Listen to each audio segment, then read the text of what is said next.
O Senhor esteja convosco. Ele está no meio de nós. Proclamação do Evangelho de Jesus Cristo segundo Lucas. Glória a vós, Senhor. Naquele tempo, os chefes zombavam de Jesus, dizendo: a outros ele salvou, salva-se a si mesmo, se de fato é o Cristo de Deus, o escolhido. Os soldados também caçoavam dele, aproximavam-se, ofereciam-lhe vinagre e diziam: se és o rei dos judeus, salva-te a ti mesmo. Acima dele havia um letreiro: este é o rei dos judeus. Um dos malfeitores crucificados o insultava, dizendo: tu não és o Cristo? Salva-te a ti mesmo e a nós. Mas o outro repreendeu, dizendo: nem sequer temes a Deus, tu que sofres a mesma condenação? Para nós é justo, porque estamos recebendo o que merecemos. Mas ele não fez nada de mal. E acrescentou: Jesus, lembra-te de mim, quando entrares no teu reinado. Jesus lhe respondeu: em verdade eu te digo, ainda hoje estarás comigo no paraíso. Palavra da salvação. Glória a vós, Senhor.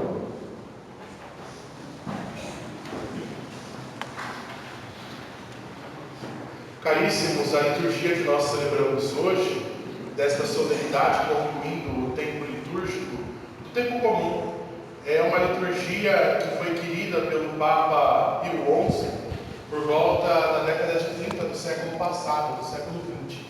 A sociedade estava perdida, estava imersa em si mesma, estava querendo ocupar o centro, estava querendo que o homem fosse a medida de todas as coisas, que o homem determinasse todas as coisas, não o princípio divino, não uma lei divina. E quis o Papa então estabelecer esta festa, esta solenidade, como quem para dizer: não é Deus que precisa ocupar o centro de nossa vida, é Deus que precisa ocupar a centralidade de todas as nossas ações.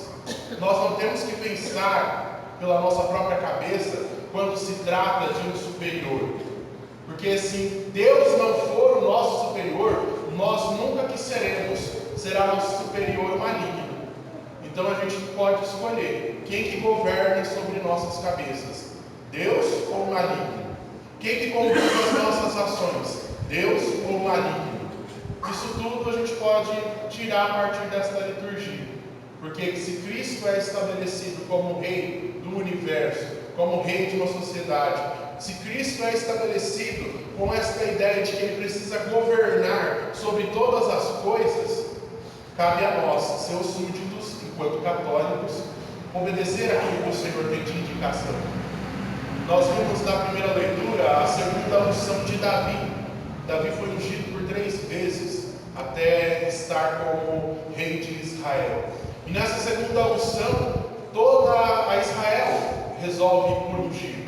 Nós vemos aqui que todas as tribos, as 12 tribos de Israel, se reúnem para declarar, para proclamar que ele, Davi, é sim rei sobre eles. É como se fosse todo o corpo, como se fosse toda a igreja, dizendo que a cabeça, o Cristo, é o nosso rei, é o nosso governante. Não tem como nós pegarmos uma mão e falar assim: não, quem vai determinar as minhas ações é minha mão, quem vai determinar as minhas ações são os meus pés. Não dá certo. Quem vai determinar as minhas ações é o meu estômago. Não funciona. É a cabeça que determina as ações. São as ligações nervosas, uma com a outra, que determina: vai mexer esse dedo. É a cabeça, é a racionalidade que determina uma coisa e outra. E Cristo é esta cabeça da igreja. Então Ele é a medida de todas as coisas. É Cristo que coordena todas as coisas, que mostra o que é certo e o que é errado. Enquanto nós não devolvermos a centralidade desta vida a Cristo, nós continuaremos como que uma mão que quer se revoltar, como que um pé que quer se revoltar. Não é Cristo que é a medida de todas as coisas. É Cristo que conduz todas as coisas. Nós vemos isso também sendo confirmado na segunda leitura de hoje, quando São Paulo escreve à comunidade de Colossos falando: Ele é a cabeça do corpo, ou seja, da igreja. Ele é o princípio, o primogênito. Todas as coisas foram criadas por Ele, e para Ele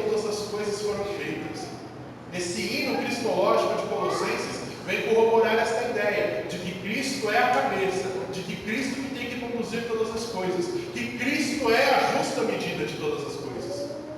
Um cano, por exemplo, quem trabalha com construção civil sabe dessa parte de encanamento, que você pega um cano e aí você cata uma luva que é maior, não vai dar certo. Você vai ter que colocar um monte de guarda-rosto, porque senão não vai mudar uma coisa com a outra. Então você tem que comprar menos do diâmetro do cano, você tem que comprar menos da luva para poder encaixar. Senão não dá certo. Ou compra menor, não dá certo. Tem que ser justo, tem que encaixar perfeitamente para dar certo. Assim, na vida de um cristão, esta luva que dá a justa medida, que se encaixa perfeitamente, é o Cristo Senhor.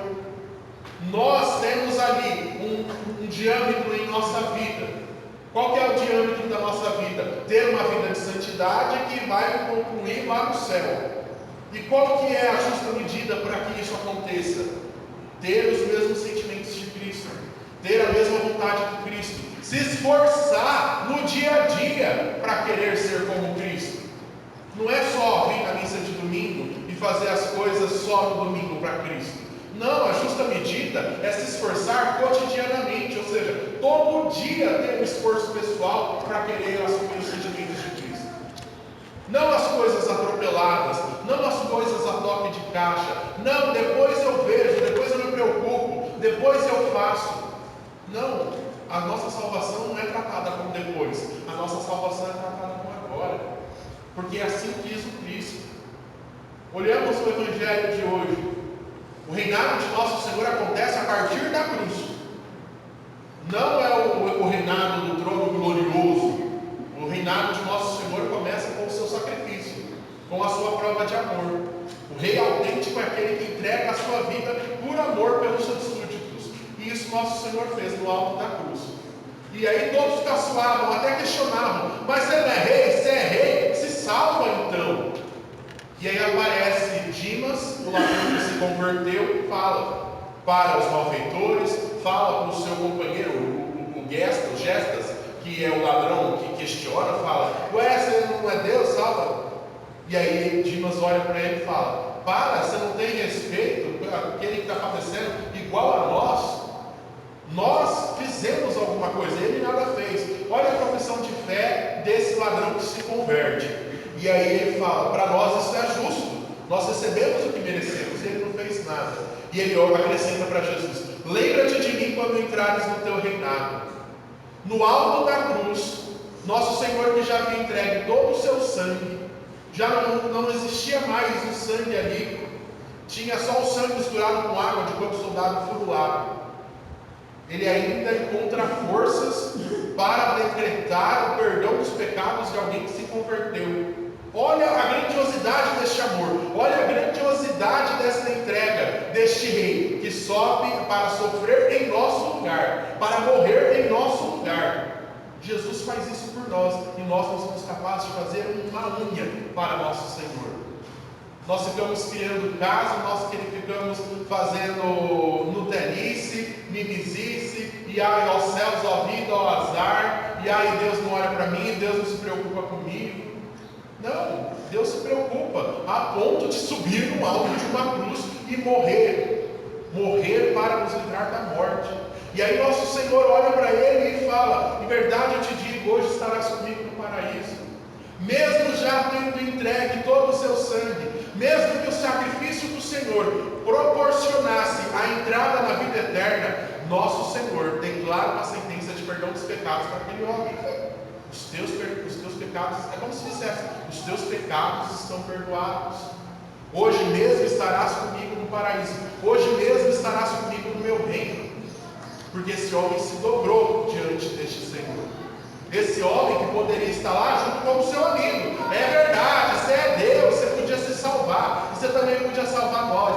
Não, eu sei que eu errei. Eu sei que eu tenho culpa. Eu sei que eu não fiz conforme era para ser feito. Mas Senhor, quando o Senhor chegar no teu reino, lembra de mim. Quando acontecer a consumação do teu sacrifício, lembra também de mim. Lembra também da minha vida que não foi feita, mas agora eu me arrependo. Hoje mesmo estarás comigo no paraíso. O reinado de nosso Senhor quer que estejamos no paraíso. Só que para que isso aconteça, nós temos que nos inclinar, tal como Dimas. Nós temos que descer do nosso pedestal. Nós temos que sair da centralidade e deixar a centralidade do Senhor, o reinado do Senhor acontecer em nossa vida. Só assim acontecerá, de fato, esta entrada no paraíso. O reino de Deus não é a justiça social que a gente fica escutando por aí. Saneamento básico é o reino de Deus. O reino de Deus é quando todo mundo tem pão na mesa. E não sei. Não, isso não é reino de Deus. Isso pode ser um traço, mas não é o reino de Deus. O reino de Deus é querer fazer a vontade de Deus e contemplar a face de Deus na eternidade. Isso é reino de Deus. Mas o meu irmão que sofre, mas o meu irmão pobre, enquanto ele não for saciado da sua fome, da sua sede, isso não é o reino de Deus. De novo, isso é um traço. Isso é uma preocupação social que advém a partir da nossa querência de querer fazer a vontade de Deus, de querer que os outros provem da graça de Deus. Porque que adianta ficar dando um monte de cesta básica e não falar de Jesus? Isso qualquer um que faz. A igreja não pode fazer desse jeito. Se a gente vai ter os incentivos para ajudar os nossos irmãos necessitados, nós vamos, mas também falaremos de Deus. Mas isso não pode, porque ele não está preocupado com isso, ele só quer comer. Tá um monte de homem que faz a mesma coisa. Nós, enquanto católicos, não podemos fazer desse jeito, porque desse jeito não acontece o reinado social de nosso Senhor. O reinado de nosso Senhor acontece quando todos os homens converterem a sua vida, converterem o seu coração a este Senhor, a este Rei, a este glorioso Senhor da nossa vida, da nossa história. Não estou falando para a gente parar de fazer caridade, mas estou falando para a nossa caridade ter sentido, para as nossas ações terem sentido, independente de onde a gente vai, do que a gente faz. Não só essa questão de caridade, mas nas nossas conversas, o Senhor precisa reinar. Na nossa família, o Senhor precisa reinar. No nosso serviço, o Senhor precisa reinar. E quantas vezes a gente escuta que no serviço, ao invés de Deus reinar, quem reina é o inimigo, é o maligno, o demônio, o diabo, o cão, quem quer chamar como quiser. E a gente vê que no serviço, ao invés das pessoas ir lá trabalhar, não, elas ficam piores. Quantas traições acontecem dentro de uma empresa? Quantas conversas maliciosas, pornográficas dentro de uma empresa, no chão de uma fábrica? Isso não é o reinado do Senhor. Só que se nós, que somos católicos, que estamos nesta igreja hoje, não nos decidimos pelo reinado do Senhor, automaticamente nós nos decidimos pelo reinado do maligno.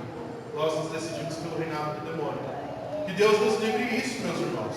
Que Deus nos tire essa coisa de querer fazer do nosso jeito, de querer fazer da nossa vontade, de achar que nós somos a medida de todas as coisas. Nós não somos as medidas de todas as coisas. É Cristo, com os seus ensinamentos, com a sua verdade, com o seu evangelho, com a sua doutrina, com a sua igreja, que é a medida de todas as coisas. E se nós ainda não fazemos isso em nossa vida, que nós tenhamos esse posicionamento essa semana. Meditemos nisso essa semana, de querer deixar que o Senhor reine sobre todas as coisas, de deixar que o Senhor seja a medida de todas as coisas, tirar o nosso cavalinho do centro, o nosso umbigo do centro e colocar Jesus como Senhor, como soberano, como Rei da nossa vida, como Rei da nossa família, como Rei da nossa cidade, da nossa sociedade. Só que isso tudo começa quando cada um de nós queremos que de fato o Senhor reine. Numa escala de prioridade, o que Jesus é na sua vida? Pensa aí no seu íntimo. Pensa aí na forma como você está vivendo. Lembra da sua semana, que é algo recente. Numa escala de importância, Deus está onde? Deus está ocupando a centralidade? Ou não, é eu que tenho que ir e fazer? Não, eu sou dono da minha história, eu sou dono do meu destino. É eu que conduzo a minha vida. Não, desse jeito nós vamos bater a cabeça. Desse jeito nós vamos nos lambuzar em lama. A nossa vida vai ter sentido quando o Senhor reinar sobre ela. Louvado seja nosso Senhor Jesus Cristo.